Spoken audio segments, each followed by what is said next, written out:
kulan wanaagsan saaxiibada qiimaha badan waxaad ku soo dhawaataan wararka ugu waaweyn qodobada aan idinku hayno waxaa ka mid noqonaya dagaal culus oo dib ugu qarxay degmada Luuq ee gobolka Gadow faahfaahin wararkii ugu dambeeyay ayaan idinkaga haynaa qodobada kale waxaa ka mid noqonaya Masar oo war culus ka soo saartay ciidamada la filayo in Soomaaliya u soo dirto qorshaha goormuu ayuu yahay in ciidamada Masar si toos ah qayb uga noqdaan howlgalka Soomaaliya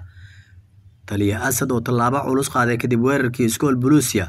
maxay tahay waxyaabaha uu sameeyay taliyaha cusub ee ciidanka booliiska Soomaaliya qodobada kale waxaa ka mid noqonaya xubno ka tirsan al-shabaab oo ku dhintay meene ee aasayeen kadib markii ay la qaraxday Puntland oo qabatay nin ka yimid Israa'iil oo ku biiray Daesh Soomaaliya qodobada ay wixii nagu soo kordha ayaad warkayaga ku daawan doontaan waa 20 Oktoobar sanadka 2024 qodobada daawatana faahfaahsan ku soo dhawaada haddii aan ku bilowno wasiirka arrimaha dibadda Masar ninka lagu magacaabo Batar Abdelti ayaa shaaca ka qaaday in Masar dhawaan ay ciidamo u soo diri doonto Soomaaliya isla markaana qayb ay ka noqon doonaan howlgalka nabad ilaalinta Soomaaliya ee Midowga Afrika Masar iyo Soomaaliya ayaa bishii Agosto kala saxiixday heshiis iskaashi oo dhinaca militariga Masar ayaa tan markaasi u soo dirtay Muqdisho hub iyo sidoo kale taliyaal ciidan tababarayaal iyo sidoo kale commandos oo la dagaasha argagixisada ayaa la yiri waraysi uu siiyay Al-Qahira News ayuu Abdelti waxa uu ku sheegay in Masar wali ay ka go'an tahay inay Soomaaliya ka taageerto adkeynta ammaankeeda Masar waxay diyaar u tahay inay bixiso gargaar kasta oo ay u baahan tahay dadka Soomaaliyeed ayuu yiri wasiirka isagoo farta ku fiiqay dadaalada ciidanka iska kaashanayaan si kordhinta saddexda dal ee Soomaaliya Eritrea sidoo kale Masar kumanaan ka tirsan ciidamada Masar ayaa la filayaa inay ku lug yeeshaan howlgalka militari dhamaadka sanadka 2024 sida ay sheegeen in wareedyo dawladda Soomaaliya ayaa horey u xaqiijisay inay taageerayso imaatanka ciidamada Masar toddobaadkii hore madaxweynaha Masar Cabdifitaax al-Siisi iyo hogaamiyaasha Soomaaliya iyo Eritrea ayaa ku kulmay magaalada Asmara halkaas oo uu ka dhacay shir madaxeed weyn oo aad loo hadalhayay al-Siisi oo warbaahinta kula hadlay magaalada Asmara ee caasimadda dalka Eritrea ayaa sheegay in dalkiisu uu taageero nooc kasta u fidin doono dawladda Soomaaliya ee walaalaha nahay isla markaana ammaankeeda qayb ka qaadan doona ayuu yiri waxaan ka wada hadalnay tallaabooyin wax ku ool ah oo aan ku bixinayno ciidamadeena iyo sidoo kale wax walba oo aan awoodno ayuu yiri madaxweynaha Masar kama hari doonto ayuu yiri dadaal kasta oo Soomaaliya lagu bixinayo sidii guud ahaanba ammaankeeda loo xaqiijin lahaa Masar iyo Ethiopia ayaa in ka badan 10 sano waxaa ka dhaxeeyay xiisad ka dhalatay biyo xireenka Addis Ababa ay ka sameysay webiga Niil oo halis geliyay Qaahira 97% biyaha ay ugu tiirsan tahay webiga Niil ficilada Qaahira ee Soomaaliya xiriirka sii kordhay Eritrea ayaa xoojinaysa go'aanka kordhinaya Masar inay ku cadaadiso Ethiopia in heshiis ay ka gasho biyo xireenkeeda qodobo dhowr ayaa inoo soo socda markana haddii aynu aadno gobolka Gadow iyo sidoo kale dagaalada halka ka dhacay warar kala duwan ayaa ka soo baxaya dagaal xoogan oo ka dhacay degmada Luuq ee gobolka Gadow kaas oo dhexeeya laba maleeshiya beeleed oo hubeysan dagaalka ayaa maanta dib kaga bilowday bartamaha magaalada waxaana maleeshiyaadka isku adeegsanayeen hubka noocyadiisa kala duwan sida aanu ku helino wararka halkaasi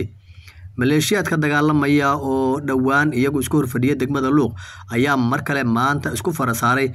sida dadka deegaanka ay xaqiijiyeen wararka ka imaanaya degmada Luuq ee gobolka Gadow ayaa inta ku daraya inuu jiro khasaaro dhimasho iyo dhaawac leh oo soo kala gaaray dhinacyada dagaalamay sidoo kale dadka deegaanka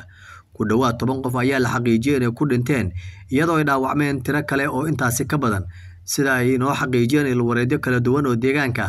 xaaladda ayaa kacsan waxaana wali rasaas laga maqlayaa xaafadaha kala duwan ee degmada Luuq manager waxa hadal oo ka soo baxay maamulka degmada Luuq iyo sidoo kale saraakiisha laamaha amniga ee ku aadan dagaalkaasi balse wixii ku soo kordha wararka iyaga soo aadan ayaad ku daawan doontaan markana haddii Muqdisho aanu ku soo laabano taliyaha ciidanka booliiska Soomaaliya sareeyo guuta Asad Cusmaan Cabdullaahi Diyaano ayaa shalay qaaday tallaabo culus kadib qaraxii ismiidaaminta ah ay khamiistii al-shabaab ku qaadeen iskool Buluusiya ee magaalada Muqdisho taliya Diyaano ayaa xalay ka baxay xafiiskiisa isagoo kormeer u kuurgalida ugu tagay qaar ka mid ah degmooyinka gobolka Banaadir si uu qiimeeyo xaaladda amniga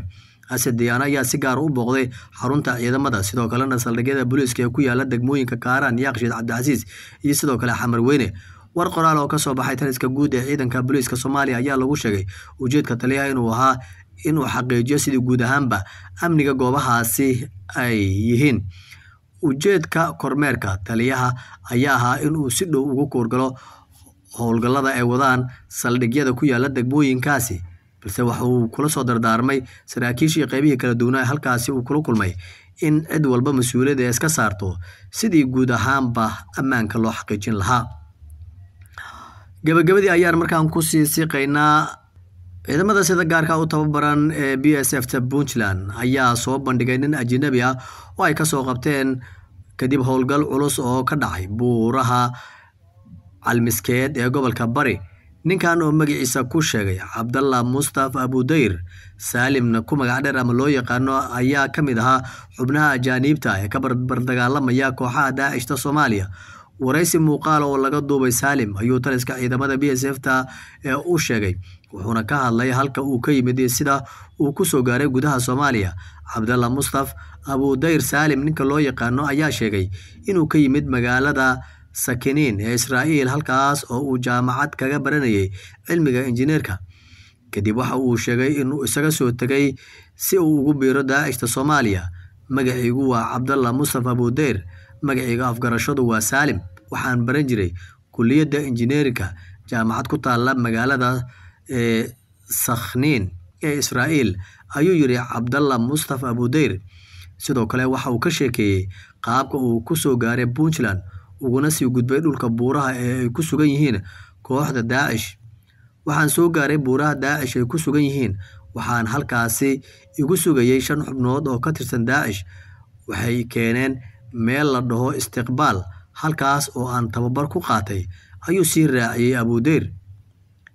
Arrintan ayaa dhalisay hadalhayn xoogan iyadoo su'aalo ay ka yimaanayeen sababta uu ku soo doortay in Soomaaliya uu yimaado isla markaana uu ka barbar dagaalamo kooxda Daacish. Guud ahaan inta ayaan ku soo gabagabeynaynaa war wixii gudaha caalamka naga soo gaaray kan xigeenteen ku kulmeyno dhammaanteen isku duwan waxaan idinkaga tegaynaa nabadgelyo.